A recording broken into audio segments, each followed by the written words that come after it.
You're listening to the AFTERBUZZ TV Network, now the largest new media platform on the web, and your #1 source for after-show entertainment.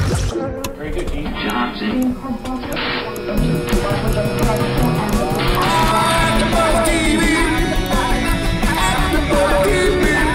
From the AFTERBUZZ Studios in Los Angeles, California, presented by Maria Menounos and streaming live thanks to Akamai Technologies. This is AFTERBUZZ TV's Intelligence After Show. We'll break down tonight's episode and get you all the latest news and gossip. And now, another post-game wrap-up show for your favorite TV show. It's AFTERBUZZ TV's Intelligence After Show. Hello. Welcome to the Intelligence After Show, Season 1, Episode 1 and Episode 2, the pilot, and Red X. I'm your host, Ryan Hooks. Joining me on the panel, tell us who you are. Hi, I'm Yael. Hey, Yael, what's up? What's up? And I'm Lim, and I just want to go on record by saying I'm glad that there's another male on the panel, and he has a beard, so that's awesome. Listen, I greatly appreciate beards, and I think beards make the man. Yes. So let's get into this bearded man situation that we have here. Yes. So Intelligence, brand new CBS television show, is replacing hostages. We're doing 2 episodes tonight because they bumped up the preview early because of the cancellation of hostages. So thanks, CBS. We appreciate that. So first off, I want to go right into impressions. We've seen 2 episodes. So what did you guys think going into these first 2 episodes? I think the first 2 episodes were really interesting to bring us this entire new plot, this entire new story of this man who's part machine, and there's a woman who's got to protect him, and I'm really excited to see where it's going to go. I mean, I agree to some degree, but also, as Ryan was saying earlier in our discussion, you know, it is a similar format to some other shows that are out there. So I'm curious to see how it's going to set itself apart from, you know, some of the other shows that are there. But I will say, based on what you were saying earlier, that it is interesting that the woman is protecting the man in this situation. So there's kind of a role reversal going on. So yeah, I'm curious to see how this is going to develop. Yeah, absolutely. So for those of you that weren't here for our earlier discussion in the studio, I was talking about this concept as a show. I think this is a very overdone concept right now that we see a lot of this similar style template. There's a lot of shows, you know, Chuck, S.H.I.E.L.D., Sherlock, as I was saying, are all using a similar style, even almost human as well, that I do an after show for, with this technology meets human aspect. So I want to know and see what CBS and what this show is going to do to set itself apart. Is there going to be some sort of vulnerable soul aspect, if you will? Because we're going to need something that's going to make us forget all the other shows and all the other characters that we watch, that's going to make us want to come back and watch Intelligence every single week. Absolutely. I mean, so far, you know, there's a lot of cool things with the show. There's a lot of action, which I think is really great for the male audience because, you know, there's gunfights and there's fist fights and they're throwing people down elevator shafts and shootouts in the paintball arena. Yes. You know, and we also see, you know, fights always draw audiences in. And we also see then, too, the driving factor of the first 2 episodes is his love for his lost girlfriend, wife, Amelia. So it's giving something for both sides, and I think if they continue that pattern, they will be able to draw an audience in, and they will continue to have success with the show.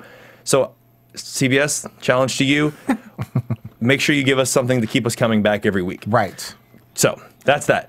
So, this show, as we are going to learn here slowly, stars Josh Holloway from Lost as Gabriel Vaughn, who's our lead character, who also, as we know, is a bearded man. Yes. Not currently, because he's a CIA Delta Force One. He looks great without that beard. But he looks pretty good with the beard, too. Yeah, exactly. But he also looks great without it.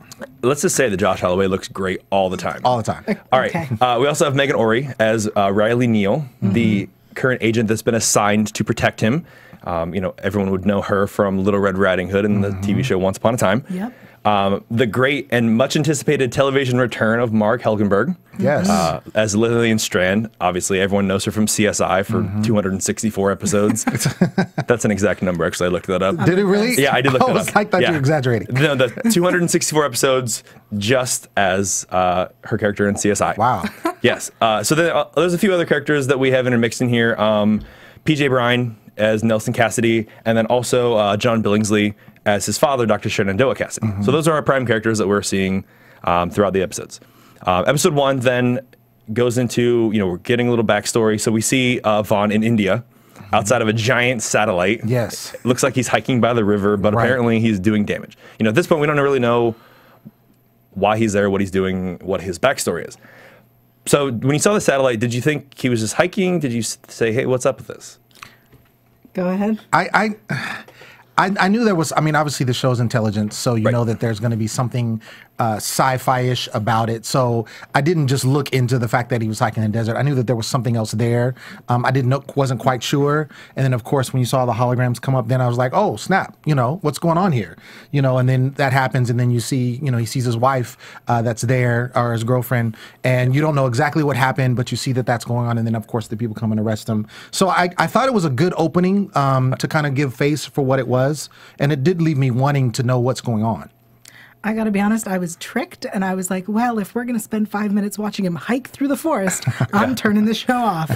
Right. I was very tricked. Yeah, I agree. The interesting factor of this is it captured your attention right away. Because everyone who's seen the movie Sherlock Holmes loves those scenes where he like pauses in his brain and flashes through those parts, and he's like, okay, I'm gonna do this, I'm gonna do this, I'm gonna do this. And we see that aspect here, and he actually has a name for it, and he calls it cyber rendering. So we see him cyber rendering, which is part the microchip that he can use to access any internet-based world global system, part imagination, as he later describes. And I really thought that it was cool because it made me like, wow, this is cool. Like, I like technology, and I like when computer graphics are done well, and you know, it gives us a cool aspect and something to look forward to when he does that, because we think something cool is really going to happen. I really like the cyber rendering in the concept of it. I think it's really interesting that he said that it's this, you know, he's got this computer and it also works with your brain doing brain things. And like there are those optical illusions where your brain fills in the missing gap. And I was like, oh, I get it. We studied this in school. This is fascinating. Yeah, so this is actually known as singularity. So this is a link between humans and technology. So in this specific one, you know, it's man versus machine, and it's looking at an equal oneness between where technology meets human. Right. You know, and we're seeing that now in just everyday technology with our cell phones and all the amazing things that they can do. And really, a lot of people would say that your cell phone is pretty much one with you, because who doesn't have their cell phone with them all the time, who always is using them, and you know, the way we can access information.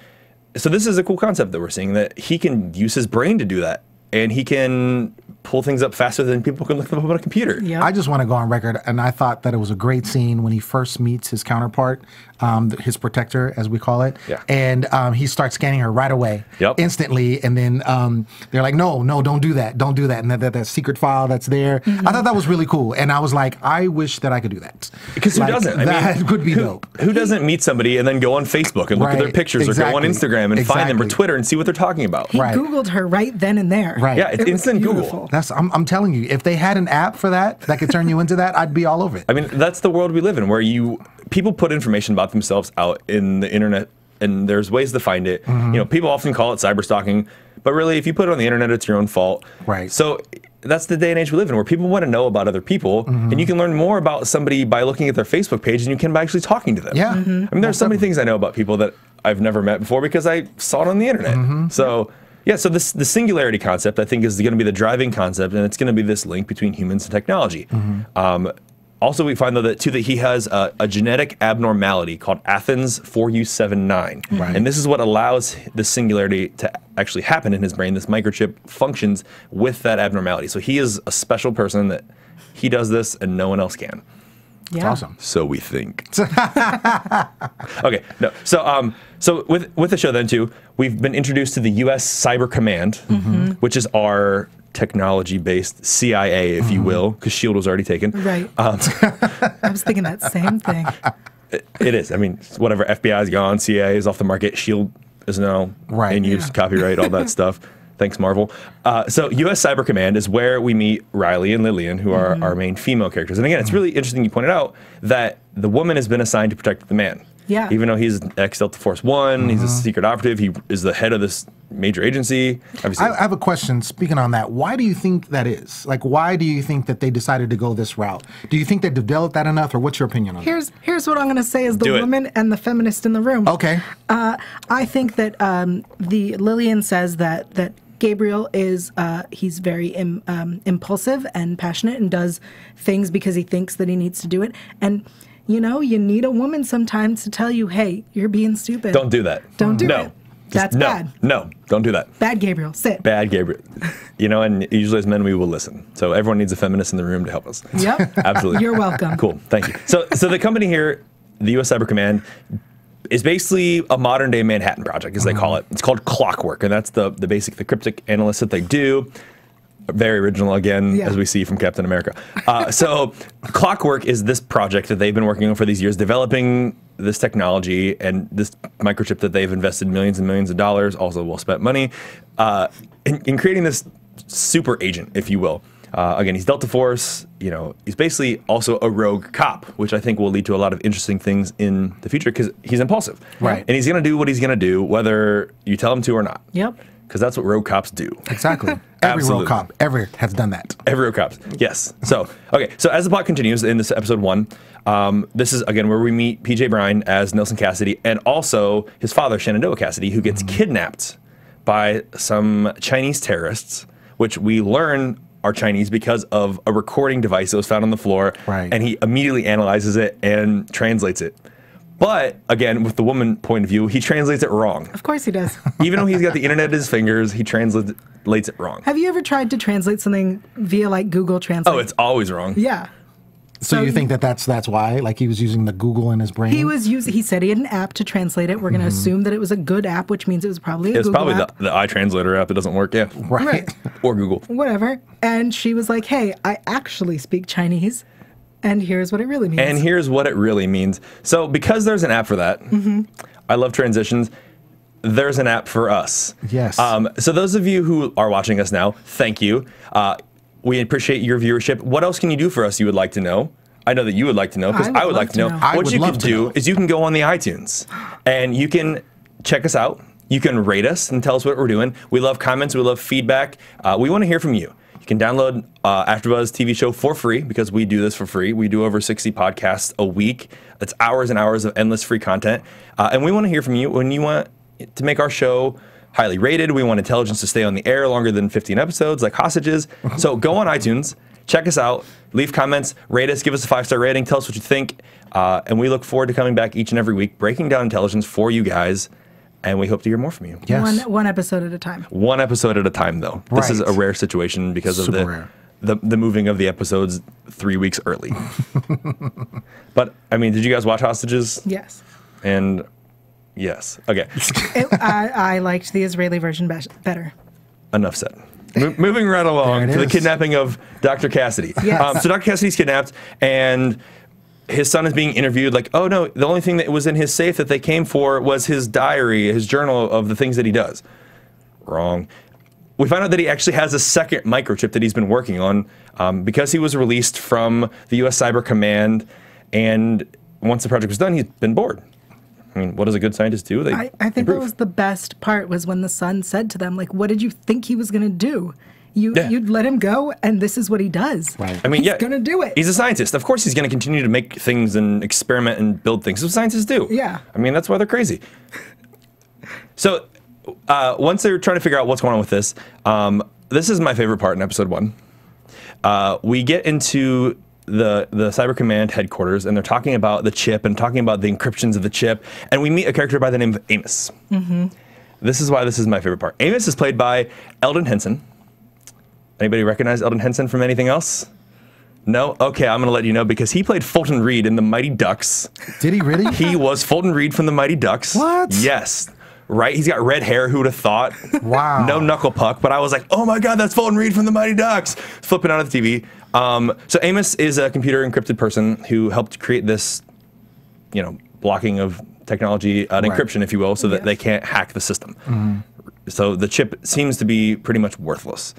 But maybe not. So once the kidnapping has happened, then they're taking a look at all the evidence, all the videos. He's scanning all the videos. And this is one of the things that seems weird to me thus far in the show, is it seems too easy. With the technology that he has at his brain fingertips, if you will, I almost feel like, yeah, okay, that's going to happen. It's just like, oh, okay, let me just do this. Oh, let me just fix this problem. So you think there's no challenges, basically? Yeah, I haven't seen anything yet that's going to be like, hindering him from being successful in every single episode. Well, I feel like that means that they're going to have to do an episode where it's all like the crime is technology free or something. Right. Where they were somewhere that has no cameras. Right. And there's somewhere that has no data, and he's going to have to be human again.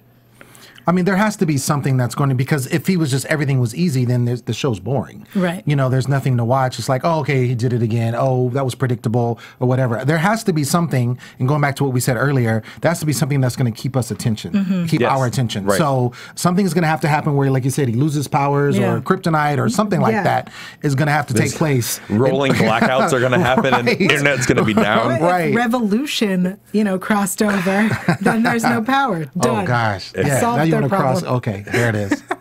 Revolution could use a spinoff help, if you will. NBC, give CBS a call, see what you guys can work out. Right. Please. You're welcome. Yes. Send me a check as well for residuals for every single episode that you air. So yeah, I think that's for me has been the biggest challenge with the show is what's going to happen, or what are they going to do to make this difficult, to make it a struggle. We as television watchers want to struggle. Right. We want something that's going to cause our hero or heroine to have to work and have to solve a problem.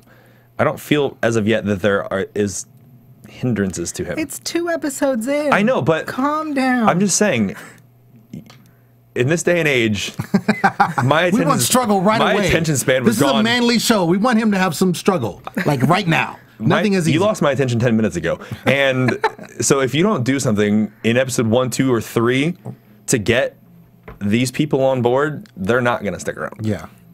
Well, So- I think there were some things in episode 2 that will. Right. So we'll get to that We'll coming get to that. right up after this, where we can get some more of these dips. So as of this point in episode 1, we'll see what happens. So anyway, he's basically, we get that Dr. Cassidy's been kidnapped. We find out there's Chinese terrorists that are holding him hostage, and they're trying to force him to basically insert another microchip into a second person who has the same genetic abnormality, Athens U4U79, and they're hoping that he can either create this new one that he can put in, but hasn't been tested, and he's skeptical about it, Yeah.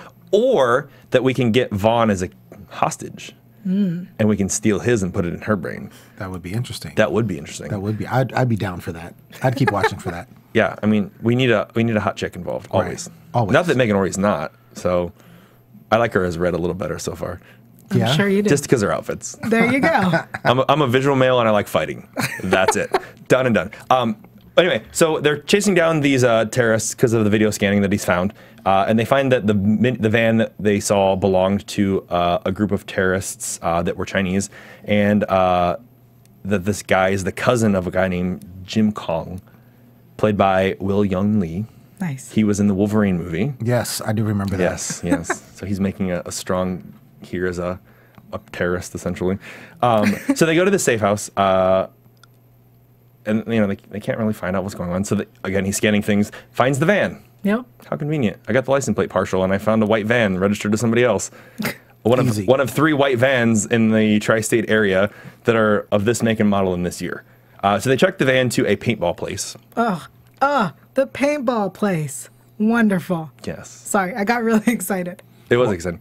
Why are you so excited? The fight sequence in the paintball place. That was your favorite. I really enjoyed that. I really liked seeing how he did it. Because usually in shows there's someone shooting and they somehow always can hit the person perfectly. Mm-hmm. And this time we see why he can hit the person perfectly. Because he cyber scanned the entire building Yup. with aerial blueprints, found out the heat sensors in Yup. the people, and then also was able to shoot in the dark. Yeah. At these heat sensors in this cyber rendered building, just like that. Yeah, exactly. I mean, just give him. Who needs night vision when you've got cyber rendering in your life? Cyber rendering. I'm gonna find out how to get cyber rendering. Yeah, Like you really, should. like there has to be some form of it. Not like his level, but just I want a minimum level of cyber rendering, and I think that would help me. Google Glass. Google. I think that's as close as we've got right now. Right. Maybe not. So Moving on. right along. So yes, and this is where we actually learn that's called cyber running too. After this gun shootout, Yeah. and they find out that he is in this cyber running world when Riley comes in and sees him. That we find out that it's part imagination and that he is using his mind to help fill in the blanks, essentially.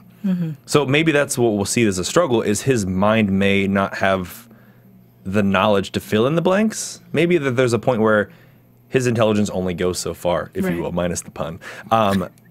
The intelligence pun. Yeah. That he can only fill in so much. So if there's a big enough gap in the information, he maybe won't be able to figure it out. Yeah. Maybe, maybe not. That'd be interesting.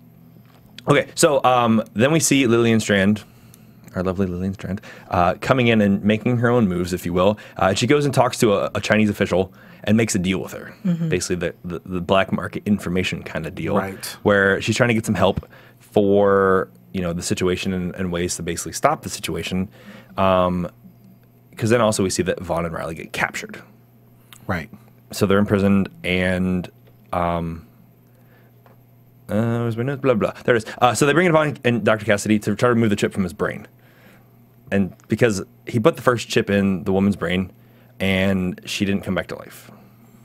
Why is that? Because the chip was untested. Well, and he said it could take hours. It could take days, hours, months, days, years. Could Yes, never happen. Her name is Mei Chin, by the way. Oh, the thank you. woman that is dead on the table. Cold. But yeah, so we don't know if she's going to come back or not, but they said, you know, we don't want to wait. We don't have time for this. We need this technology now because we want to rule the world, as every terrorist does. Right. So they basically bring in him and they're going to try to take the chip out of his brain. In another all too easy moment, he fakes a heart attack seizure, if you will, grabs a scalpel, cuts some wrists, cuts some throats, fights everyone off, and gets away. Yep.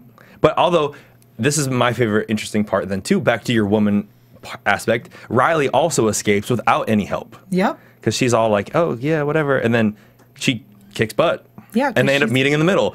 Because she is a Secret Service agent. That's what she did before she protected him. She protected the president. Yeah. Well, no, she's definitely, I mean, she's gangster for sure. Yeah. I mean, and that's the only reason why that she's able to protect him. But the thing is, I mean, and I don't want to get too ahead of ourselves, but as far as predictions, but why do you think that she is able, like aside from being this strong woman, why do you think that she's able to do all of that he's able to do in so many parts? Do you think it's because of her training? Do you think it's because of some special skills or maybe something that we don't know yet? Interesting. I'm just, you know, I'm just trying to play that because it seems so I mean, she worked at it, but at the same point, she doesn't have the special skills that he does. That's true. That is a really interesting I mean, she also beat up Fulton Reed, and he's got a knuckle puck. Right, exactly. So Mighty Ducks. I'm sorry. I'm sorry, Eldon. I can't help it. You will always be Fulton Reed in my heart. So anyway, so yeah, she fights out, and I think we'll find out more in later episodes about her backstory, because they've mentioned several times that Vaughn is ex-Delta Force 1, and he's a special agent, so he obviously was in combat situations. You know, and she protects the president, which means she had to do some kind of CIA training, and often those people are ex-military. But we don't know to what extent that she's been through or what she's done. We'll find out soon, I'm sure. I hope so. I'm sure there'll be an episode about that. There has to be. Right. Anyway, so they escape, and we find that they also then capture Jin Kong, and they trade him back to the Chinese government for information. At the end of episode number 1, we see the information is actually about Amelia's location and that she was spotted a few years back. So she was in Seattle at the time, and they're want to send Vaughn to Malaysia, but he's like, I'm not going. I'm going to Seattle. Because this is our driving plot now. Amelia, the love story, him trying to find her. He's been looking for her for 6 years because she left and was undercover, deep undercover, in India as an anti-terrorist. Yeah. Excuse me. For those of you who aren't in the studio, there was a dog that just whined. And also then another cool little part at the end of this episode, which we're starting to see some development by the end of the episode of a relationship between Riley and Vaughn. He gives her $20. Because she made a comment about giving money for someone who saved your life. And he's like, but I saved your life. And then he gives $20 and he says, hey, you know what? This is for next time. So actually, I hope that joke becomes a recurring joke. Yeah, because I think there'll be some moments where they'll probably save each other. And I think that will be, you know, kind of funny. Yeah. To keep playing on. I had this weird thought that, like, in 2 seasons from now, she's going to give him back the same $20 and they're going to fall in love. And I became such a girl at that moment. It was really embarrassing. Did you really think that? I did. I thought, you know, this would be so cute. I think that'd be cute too. I get down with that. Like, hey, I saved this $20. and here I'm going to give it back to you. Yeah. So I mean that could be something That could definitely happen in a situation like this. yeah, absolutely. That's so cute. But that would 2 seasons though. Yeah, I don't want to it's wait not that long. gonna. That's I not don't want gonna to wait that happen long. anytime It could be the mid-season break, Right. or end of Maybe. season 1. That There could be we like go. the closer, Right. To That'd be good. tee us up for season 2. Here's hopefully. $20. Hey, make you holler. Okay, so now that we've pretty much recapped episode 1, the pilot, what are your thoughts of the show as of that point? Like, what did you want to see after the episode 1 that potentially could have been episode 2 or future episodes? Well, I think you forgot a very No, important, I'm sure I did. very important at the last moment of episode 1. Oh, I did. I totally. It's right here at the very end with exclamation points in my notes. And it's so, break the news. Break the news. What was her name? Her name is Mei Chin. Mei Chin, the woman who the other chip was put into, wakes up at the end of the episode. That's right. That's right. Yes, I think that is going to be a huge deal soon. absolutely. I agree. I think that's probably a future, villain. Yeah. Because we're talking about challenges, for him that he needs some kind of something else that's going to challenge him as Yeah. a character. So I think that's probably going to be developed in the future. I'm pretty sure. Yeah. We're not doing predictions yet. I know. Hold that thought because we'll get right into that. Yeah. Yes. So and then at that point concludes episode 1. Like I said, episode 1 to me was good. There was a lot of things in it that captured my attention. The cyber running was really cool. There was 3 fight scenes that Vaughn had, plus a couple of gun shootouts. Also very cool. There were some very strong female characters, which every show needs, and I feel like is lacking in a lot of series. Even like Revolution, talking about the female characters are sort of you need a strong female character in every show, and we have 2 in this show right now. Yeah. That are, I think, stronger than the male characters at this point. And they're in charge, which is nice. They're in positions of power. They're intelligent. They're well spoken. They often know what's best. Most of the time, not always, but we'll see what happens. We'll see. And as a rogue cop, I'm gonna do what I'm gonna do and make decisions on my own. So I think that's definitely setting up for a lot of good things in the future. So we get to episode number 2, Red X. Starts off with an Afghani terrorist eating something that to me looked like cherries. Those were way too big to be cherries. I mean, maybe they plums. were wild cherries. Maybe Yeah, red plums. Red plums. There we you go. There we go. All right. They looked like gumballs. They did look They were like the size of the gumballs. huge big gumballs. Yeah. Right. The ones that are really painful and terrible for you. Like jawbreakers? No, small jawbreakers. It's like small jawbreakers. Those cherry gumballs. Okay. Yeah. The cherry bombs. Yes. That's it. Cherry bombs These are were called cherry bombs? No way. Foreshadowing. Right. Who would have thought that cherry bombs and Afghani swallowing things would be explosive? Right. Ding. Thank you. I'll be here all week. Right. Okay, so we meet some terrorists in the first scene, and he's swallowing these things, which we're not sure what he is. But he gets this gentleman to swallow these red gumballs, if you will, and then we see him throwing rocks at an American convoy. Typical terrorists, always throwing rocks. We bring guns to the party. So he gets into this military base. They scan him. They take his clothes off. They run through all these things. He's clean. He's good. He gets inside. A few seconds later, there's an explosion. This U.S. military compound is blown up, and they're unsure what happened because later on they say, we scanned him several times. This is an issue. If someone can walk into a military base with a bomb and get through scanners and get through security and all this, this is going to be an issue. So we'll find out the issue in seconds. But before then, we have a flashback scene, which we finally get to meet Amelia in person. Yes. At first, I wasn't sure who she was, but after later watching the episode all the way through, I realized it was Amelia. I had to go back and make notes. Don't judge me. Anyway, so we found out she's getting deployed to India. So this is 2007, and she is an operative as well in the CIA, and she's getting sent to be undercover, deep undercover, Right. as you will. And her name, what's her name? Is it Zulikia? Zulikia Robinson. Right. Yes. She was also on Lost. She was also in Lost. As much as you want to say Homeland. But. She's Roya from Homeland, and she was on Covert Affairs last season. So pretty much built for this show. Yes. Could you do anything better than that? I mean, It was like she trained for the show. Josh Holloway, she's on Lost. Yeah. Grooming your career. It's the way to do. But anyway, she's getting sent away, and we see that, he's upset. He's trying to talk her, it's okay, you're going to come back, it's going to be good. But she's gone, and as we've now seen, she's been missing for 6 years. But that's okay, because I think the very next scene to me set up something that I'm looking forward to in future episodes, and there's a connection developing between Riley and Vaughn. She calls him, basically, at 6 in the morning, wakes him up, says, hey, I want to check in and make sure how you're doing. You know, and he's like, it's 6 in the morning, why are you calling me? And she's like, I'm going to call you twice a day, morning and night. Which he replies, isn't your boyfriend going to get mad? Yeah. That's totally a question that you would say, oh, well, isn't your boyfriend going to get mad if I text you all the time or call you? Oh, I don't have a boyfriend. You don't? Oh, how convenient for me. Well, it gets even better. It gets even better because Riley is right across the window, which she calls it the vantage point. I've seen that movie. So basically, she's watching him through the window to make sure he's home and calling him twice a day. Well, so, I mean, if he can stalk her, she can stalk him. It's only fair. And he made the comment about the ice cream then as well at that point, like, what's your favorite ice cream? And he goes, you could scan it. He goes, I already did, but I wanted you to tell me. And we find out her favorite kind of ice cream. So I think, that being said, I think there's definitely something going between them. Oh, yes. As far as like it breaks into that. I mean, do you think that's setting up for something that he's going to have to now protect her because she's the one kind of protecting him? Like, what do you think that it can come of that? As a feminist, tell me how you feel about the potential that she is no longer in control. Here's the problem. As a feminist, I have lots of issues.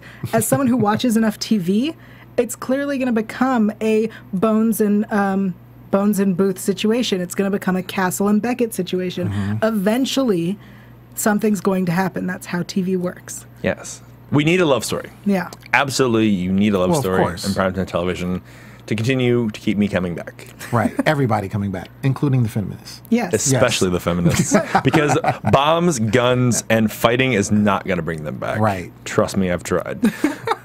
Never works. So yeah, I agree. I think that this is going to be a situation where, to what extent, we don't know, but there is going to be some level of relationship between them, some level of trust. You know, obviously, they give them the $20 at the end of episode 1. Later on in this episode, we'll talk about, there are some comments that are made that also set that up. But that's not really important. What's really important is the bombs. Let's talk more about the bombs in this Red X. So in the next scene, we find out as he's scanning some information, Malik Hassan is a terrorist, and he's the cousin of this guy who is into an organization, and that's where we found out who the bomber is from the first terror bombing, and they're trying to figure out what's going on. So as they're analyzing the information and as they're looking into the situation, the potential for bombs and potential for a bomb that is basically able to get through scanning because it is missing a very important part, which is the radiation. Because radiation is what they scan for, and when bombs have radiation, they're explosive. Of course. And usually you cannot handle a bomb without any kind of radioactive component because it won't explode. So that gets Dr. Cassidy interested in possible reasons to why this is working or what they're doing. And sorry, so Dr. Cassidy is back on the team, right? Yes. They basically said, hey, we know you're going to keep working on it at home, so why don't you just come back and join us? Yes, Dr. Cassidy is back. Him and his son, Nelson, are back on the team, essentially, in some aspect or component. That was never, established and discussed. Never discussed. He He just shows up sitting in a meeting like, oh, well, let me look into this. But he does some research on his own internet, on the computer, like a Stone Age tablet. I know. Crazy. But he starts thinking in a creative way, which is great because we see other characters using their brains and using technology and power, again, back to singularity and connection between us, that allows him to find out information. And he thinks kind of like, what would somebody do that could benefit from this? Where would this be a good thing? So we found out there's a mining company that's created this compound called Red X, hence the title, that is safe for miners to handle, where they can have controlled explosions. And the reason he came up with this idea is he wondered if someone was going to blow something up, did they want this to be an explosion that was safe? Like, it's not about killing everybody, it's about killing certain people. Because in this terror bombing as well, at the military compound, a senator is killed. That's target number 1, the senator that gets killed.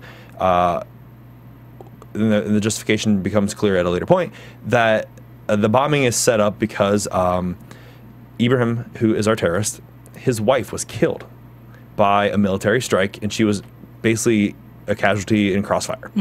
So the senator who ordered this military strike gets killed. So we're trying to figure out then what our next target will be, right? So they're looking into his history, his research, his background. They find out who ordered the strike was a senator, and that the strike was carried out by another company, and that becomes our target number 2. Now that we've discovered that these bombs can be inserted into people and can be remotely detonated and anyone can carry them, they're looking for the terrorists. They're scanning for the terrorists. They're using that kind of stuff. So they go to the building where they find out that this company is out of. Did you guys catch the name? I didn't write it down. I do not recall. Okay, that's okay.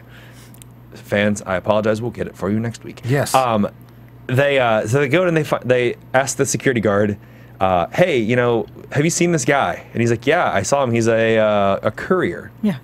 And then, of course, it becomes, again, all too easy for Vaughn because he taps in immediately to the security systems and scans every floor and says, "Oh, there he is." And then stops the elevator. And stops the elevator with his brain, which, you know, I uncovered in episode 1. He unlocked the door when he was captured in India in the very beginning as well. He scanned that guy's face, said, "Oh, yeah, you knew this and this," and he unlocked the door remotely. So that brings up a question. Can he, like, send emails from his mind? Probably. Could he make phone calls with his mind? I mean, that we don't know. Because I'm thinking, it just in the beginning of the episode when she called to check in on him, my thought was, couldn't he like send an email each morning? Hello. Or like call her each morning? But the thing is, though, he's not. I mean, he's not a robot, though. That's the thing. Right, but if he can unlock a door, if he can stop an elevator, he can send an email. Yeah, I mean, where does the line cross? Because you can access the internet and scan information, and you can hack, you know, locked files. Well, yeah, you can, but the thing is, because he's not a robot, right? There's certain limitations that he has. And you think typing is one of them? I think so. But okay, he can't type with his brain. Apparently. Exactly. He can't visualize and use the singularity exactly. effect to sure. You know. Opening doors and typing are 2 different things. Yeah, so I think that's a very good point to bring up. It's very important. What limitations does Vaughn have as the CIA agent with this technology? Where is his brain function or his ability to connect and do things stop? Does it stop? Is there anything that he can't do? Yeah. So that's hopefully will be elaborated more in terms of potential usage or limitations that he has. Because in this episode 2, he talks, Dr. Cassidy mentions that he uses on average 20 to 30% of his processing power to search for Amelia. Interesting. Yes, so if he's not even using his full potential, but he's doing all these things, what can he do if he uses his full potential? Is there an issue where he can stop?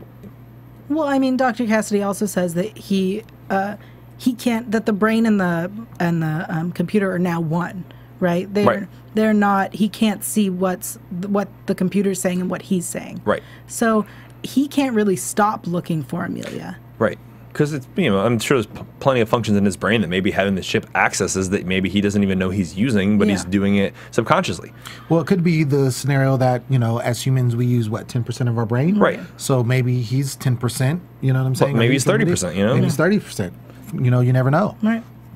Again, interesting questions to hopefully have us elaborate on in future episodes. Because like I said, I want to see limitations with him. I don't want him to be this omniscient, all-powerful, I can do whatever I want, I can unlock doors and I can access this thing. Because that's going to not be fun anymore. There's going to be a point where that's going to be like, oh, Vaughn does it again. Right. Yeah. You know, and it's not going to be intriguing to a viewer. That's, you know, I don't always want to see the hero win. I want to see adversity. I want to see struggle, and that's why I was saying for episode 1 and coming into these shows, that's what we're going to need from this show. Is we're going to need these characters to show us some kind of vulnerability and some kind of, you know, life-changing situations that make us attached to them, make them relatable, make me, you know, like I said, the story with me was great because that shows him as a person. Right. It shows his love and devotion to this woman who he's been with for all these years. And he's been searching for her for 6 years. So that's good, and I like that aspect. So we need more of that, for sure. Definitely. Yeah. So, again, we'll see what happens. So anyway, he's in the elevator, and we have a fight scene. Yes. Fight! Yes, the terrorist is about to blow the bomb remotely. They say, hey, we shut down the cell signal, but he's using a radio because Riley finds him out on the street, Ibrahim, with his remote detonator, which is a radio, not a cell phone, which they use in the first explosive, but he throws him in the elevator shaft. I get cell phone reception in the elevator shaft. How about you guys? Not always. I mean, I guess 15 floors up. We'll see. Depends on what the elevator shaft is made of. That's true. Well, Yeah. how many times are you in an elevator shaft? No, like when you go in the elevator. Oh, you're talking about actually in there. I mean, because I'm thinking yeah. like in an elevator shaft. Yeah. I mean, I've been in elevator shafts and used my phone. So, Well, anyway, that doesn't matter. Irrelevant. There's a fight that ensues, just the way we like it. Yes. The fight is nice. It was okay. It was okay. It wasn't bad. Josh Holloway's kicking butt again. Yeah. They get to the first floor and they get out, and there's the running joke with the guy trying to get on the elevator. He's like, finally. Right. And then they split out of the elevator, and he makes the elevator go up with his brain. Yeah. And then he throws him in the elevator shaft. Yeah. Which is fine. I'm glad that Holloway won again. It's going to be a running joke, so just get used to it. Because Holloway's going to win again. Every single time. No, it's cool. So, but then it's fine that this guy dies. He's not important. What we do see is we see Riley chasing down Ibrahim, and she is running after him and trying to shoot at him, as all good female cops do, but he's a man, he runs faster. That was totally sexist, I'm sorry. And he gets into a car to get away. I hate you right now. No, it's not relevant. Here's what happens, though, because this is the most exciting part of the episode. Not really, but totally. He gets in the car, and the driver is Amelia. 6 years in deep cover, is the getaway driver, but she shoots at him anyway. Yeah, of course she does. Because earlier in the episode, Lillian said, hey, listen, are you going to do what you have to do? Are you going to take that shot? Because he's not. Right. So she had already coached, Riley to take the shot. Already said, this is what needs to be done. Because the whole episode, Lillian Strawn has been doubting Amelia. Because he found her in that scan, said, hey, that's her, I know that's her. Whether we didn't know at that point for sure if it was or not. Right. But she doubts. Of course she does. Because she never came home and she wasn't dead, so something had to happen. Mm-hmm. And that's fine. But Vaughn doesn't doubt. Vaughn is true to form, and he's really mad. We see first that he has a discussion with Riley, and hey, you shot. Why did you shoot? I've been searching for her for 6 years, and that's not your call. You shouldn't have done that. And Riley says, yeah, you're right. It wasn't my call. It was Lillian's call. Right. She made that call. Oh, so excited. So immediately, yes, two women making calls, and he doesn't like either of them. Yep, it was great. That's okay. Your dream come true. They're allowed. Done. Again, I like strong women in these shows. It's fine. But we see also It's that fine. It's fine. It's okay. I'm okay with that. We can have strong women in reality and in fictional television. So let's just make it happen. Yeah, CBS. CBS, keep it going. Yeah. So Vaughn storms in as well to Lillian's office. He's like, we need to talk. But as we find out, he's interrupting Nelson and Dr. Cassidy, who have just done an autopsy on the victim that was thrown in the elevator shaft. They're removing the red X from his stomach. Mm-hmm. So they're slowly taking it out and they're weighing it. We found out that they removed approximately 0.5 milligrams of red X compound. They figure that that's about the same amount as the bomb that went off at the first location at the military base in Afghanistan. So they figure that they have 1.1 milligrams still remaining, which is enough to have an explosion twice the size or more, a very large explosion from what they had before. So they're knowing and figuring that there's a third target. So they are trying to figure out what to do, where they can find out this third target. So they start looking around for information about the people and where they would have been in history. So they, again, scan the internet and find out that they were at this mosque. So they go to a mosque. And they're talking to the owner. It's a community center essentially for worship and for housing. Ask the guy, hey, you house terrorists? And he's like, no, we didn't know they were terrorists. Irrelevant because he doesn't know anything. Yeah. But we meet a little kid, Yusef. And Yusef says, hey, this fell out of the guy's bag. So on he hands him a visitor's pass to a hospital. Does a quick scan and finds out that the hospital that Ibrahim's wife died at was the same hospital. So we find out that Target 1 was the senator, Target 2 was the company that ordered the strike, Target 3 is the hospital where she died. Essentially completing the circle of the death of his wife and his revenge, basically.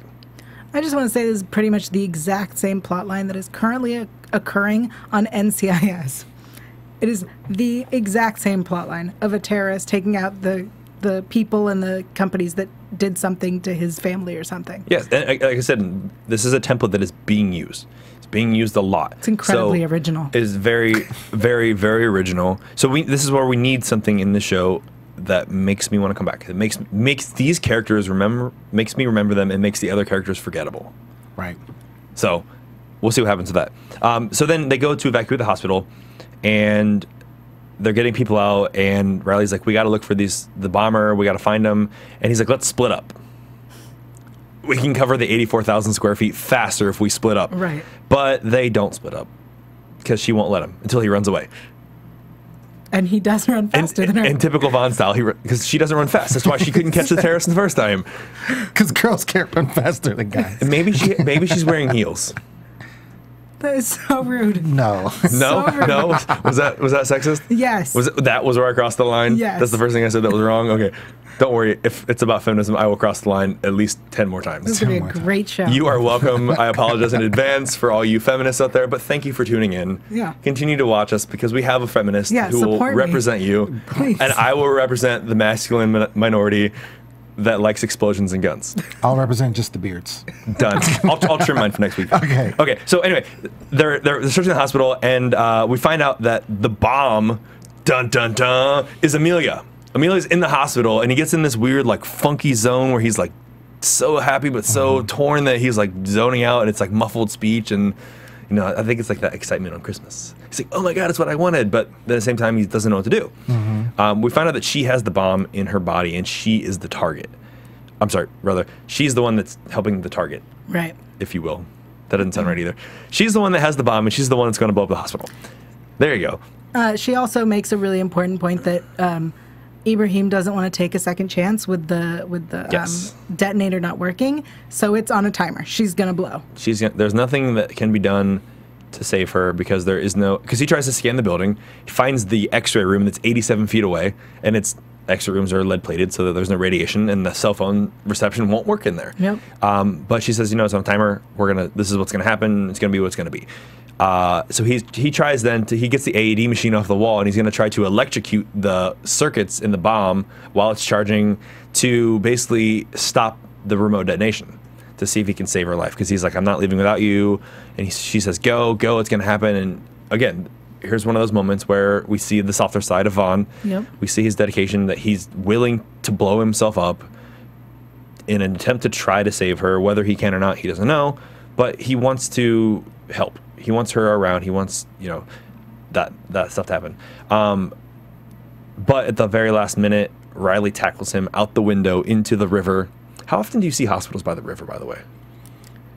Aside from television, have you ever been to a hospital that's right on a river? Hold on, I'm thinking. I have not. I've seen several movies where people are thrown out of windows into the river, but buildings usually aren't that close to the river. I don't think I've ever seen a hospital that's on water. Or at least close enough that if you fall out the window, you land in the river. Right. Can I get a sidewalk, please? Anyway, so the tackles out the window, the bomb explodes, and at this point, as far as we know, Amelia's dead. Save it. Bring it in. Amelia's dead, and Riley saves the day. At this point, we get a flashback scene as well. Again, this is one of my favorite touching moments of the episode, where she's like, if I go, I'm afraid that I'm going to get lost and I'm not going to come back. And he says, you know what, I'm going to be your compass and I'm going to bring you back. And he's going to do whatever it takes to bring her back. So I liked it. There was a lot of good emotion in that scene. There was a lot of things that made me really like Vaughn, that made me feel sorry for Amelia, and her CIA undercover work. So, anyone else have any thoughts on that loving, touching scene? I thought it was really romantic and adorable. Right. I think it shows that he is really impulsive again. Yeah. I guess he's like, you know what? I know that your life is hard and that you're doing this really challenging thing, but I'm the kind of guy who's going to do whatever it takes. I'm going to throw caution to the wind. I'm going to do whatever I want and just, do what I need to because I decided I'm your compass and I'm the most important person in your life. Absolutely. I'm going to lead you home. Yeah. So good. We see that that's going to happen. Hopefully we'll see maybe more of that depending on what happens to Amelia, unless she's in bits and pieces.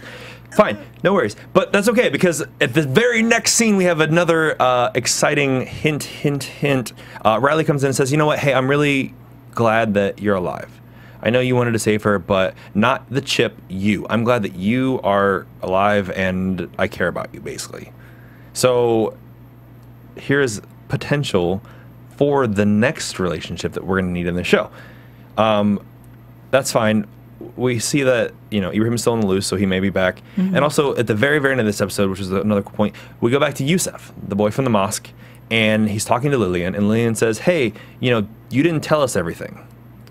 Okay, fine, you didn't tell us everything. And she shows her a picture of Amelia, and he says, yeah, that woman gave me that and told me to give it to a guy named Gabriel.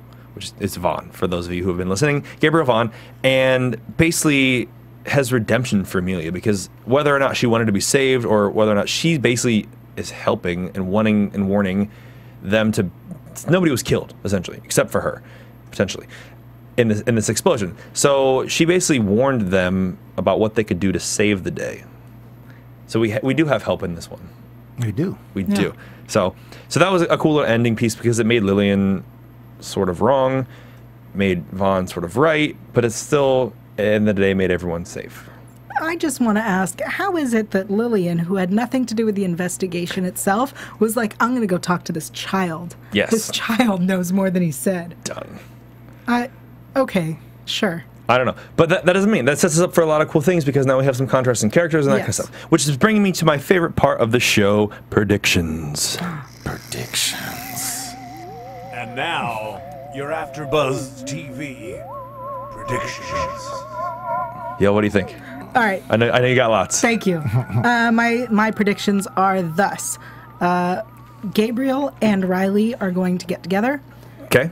Probably, from the looks of it, sooner rather than later. Okay. Amelia is alive. I'm telling you now, I believe that she is alive. I have absolutely nothing to support that, other than we did not see her blow up.